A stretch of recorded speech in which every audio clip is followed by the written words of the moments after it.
Hello everyone, my name is Jean and welcome back to another video. In tonight's video, I'm going to talk about the 2024 Busch Light Clash at the Coliseum. NASCAR's back. NASCAR is finally back, and we're going to be talking about all the races this year. It's going to be fun. It's going to be a fun year, a very productive year. It's going to be great talking about all of the races of the sport that I love. And we're going to start off with the Busch Light Clash. That was originally going to be run tomorrow, but due to the horrible forecast for Sunday, Monday, Tuesday, the race, NASCAR made a great decision by making the main event, the Busch Light Clash, be run tonight. And it worked out really well. Although there was no heats now, the heats were canceled, so they had to go practice, qualifying, the race. Although the way they did was really interesting. 3 practice sessions for the groups that had to be run in practice. It was really interesting. And then they went to qualifying, where they also made it really fun. Here's how it went. 6 cars from each group went out to make their laps in qualifying. It was almost like group qualifying, but done in a different way, like the snowball derby. And it was really interesting to watch, really intense, really fun. And put on a good show with some shockers out that weren't able to even race in the Busch Light Clash. Like Christopher Bell and Chris Buescher. Christopher Bell, who was in the Final 4 last year, wasn't able to improve on his lap, and he was eliminated. He didn't participate in the Busch Light Clash tonight, which was quite a shocker, to be honest. And same with Chris Buescher, although maybe not as much of a shocker, because RFK has not been really good at the Clash. I mean, even qualifying for the main event, they haven't been that good. They haven't had the good amount of pace that they should. So yeah, mainly they haven't been very good at short tracks. So yeah, that may be a primary reason why. Other drivers were eliminated, such as Saint Smith, Josh Williams, Carson Hocevar. I mean, shout out to Josh Williams. I mean, he almost made the show. Despite, I mean, a lot of people didn't think he'd make it. Neither did Hocevar or Saint, but hey, I mean, Hocevar and Williams came close. Saint Smith, not really. So yeah, shout out to them. Big shout out. But after practice, qualifying were complete, the race was on for the main event. Again, NASCAR made the decision, and honestly it paid off. There was, well, the Coliseum wasn't filled with people, but not a good amount of people, solid amount, and they managed to get the race in. It was at the beginning, it started off really well. You had some good racing. Denny Hamlin, Ty Gibbs, Busch, Logano all up the front, battling for the lead. You had some lead changes you could pass, which kind of surprised me. I mean, you did have to put the bumper, but you could pass in a way, which is pretty good. I believe they're rocking with a new short track package this year. NASCAR's running a bit of a brand new short track package for this year, so maybe it's that. Who knows? But so far, in my opinion, off tonight, did well. It wasn't bad, but it was good. It was solid. So yeah, in my opinion, it improved the racing. You could pass a bit, so it was pretty good. It was fun. But one thing I do want to mention was Ty Gibbs. Ty Gibbs ran really well tonight. In my opinion, had a career night. He ran extremely well. He was fast all night. He had the best car. He led, I believe, 84 laps. So really good performance from Ty Gibbs. But unfortunately, he did not win, as he got involved in a late race incident. So yeah, that unfortunately ended his hopes of winning. The winner of the 2024 Busch Light Clash Coliseum turned out to be Denny Hamlin. Denny Hamlin, who I believe had the second best car, to be honest, at the start, although his car kind of faded towards the middle part and the end of the first half. So kind of lost some ground, but came back, fought back, and got the win. Denny Hamlin, the first winner of the 2024 season. He wins the Busch Light Clash. Second place, Kyle Busch. Again, another podium for Kyle Busch. I mean, in the Coliseum, every time the Clash at the Coliseum has been ran, Kyle Busch has finished inside the podium, which really impressive, to be honest. Really, really impressive from Kyle Busch. He likes this track. He really does like this track. He was my pick. He was my pick to win, although he finished second place. But hey, he showed up and delivered a really good performance. Fair play to him. Ryan Blaney finished third. Ryan Blaney needed to use his championship provisional to get into the main event, because with his qualifying lap, he wasn't going to be able to get into the Busch Light Clash. He needed the championship provisional. He started last place. 150 laps later, third place finish. Really good performance from Ryan Blaney. Really, really good performance to start off the year. Fourth place, Joey Logano also ran well. I mean, he's won the Clash before, so good performance from him. Kyle Larson finished 5th. Alex Bowman 6th. Chase Briscoe 7th. Brad Keselowski 8th. Good performance from Brad. I mean, again, RFK at the Clash don't really mix. So, hey, good performance on Keselowski's part. Definitely one that he'll feel proud about. A good performance.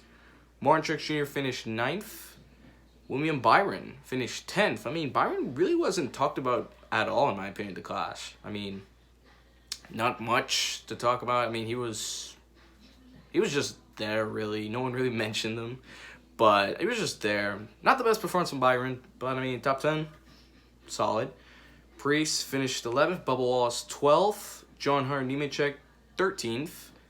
Tyler Reddick 14th. Chastain 15th. Stenhouse 16th. LaJoy 17th. Ty Gibbs again, a career night, a great performance on Ty Gibbs' part, but unfortunately 18th. A shame.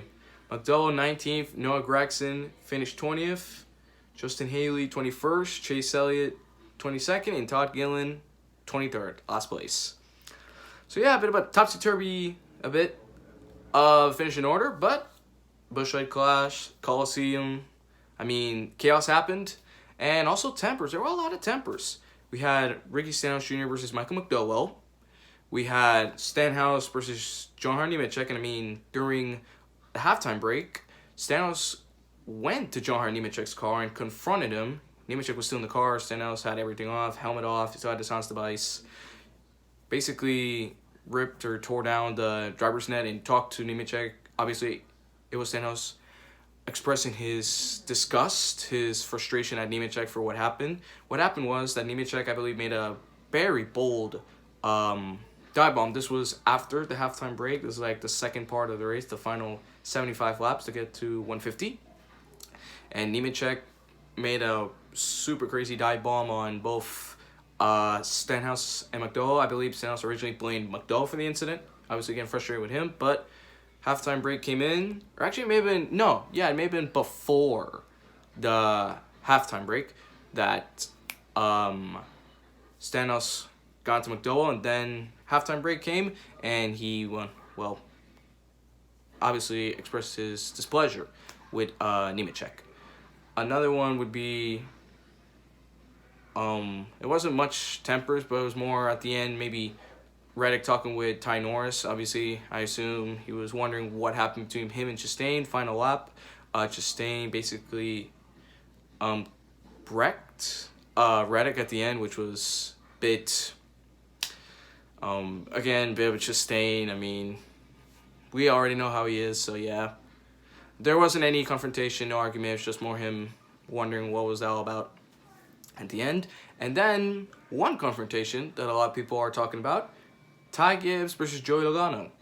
This is, I believe, towards the end of the race or a bit middle of the race.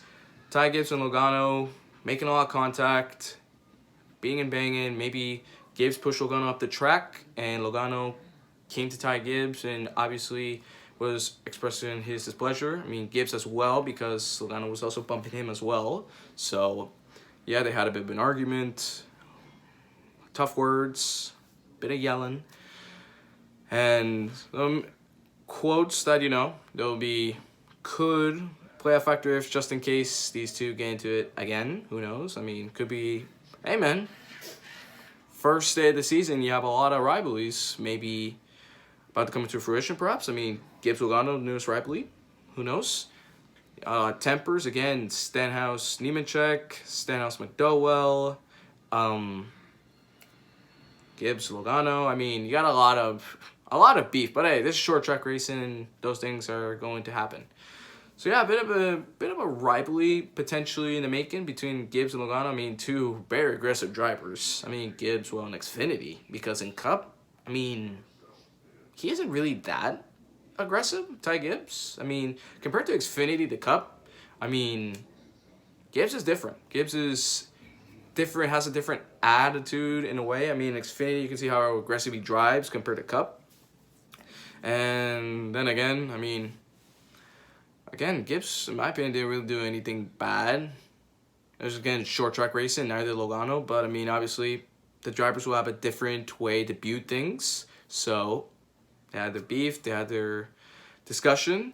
And, again, had some quotes. Logano responding to Ty Gibbs that, I believe the quote was along the lines of, I've seen you do this my whole life. I assume a lot of you know of Logano getting into a lot of people, wrecking people, all the above.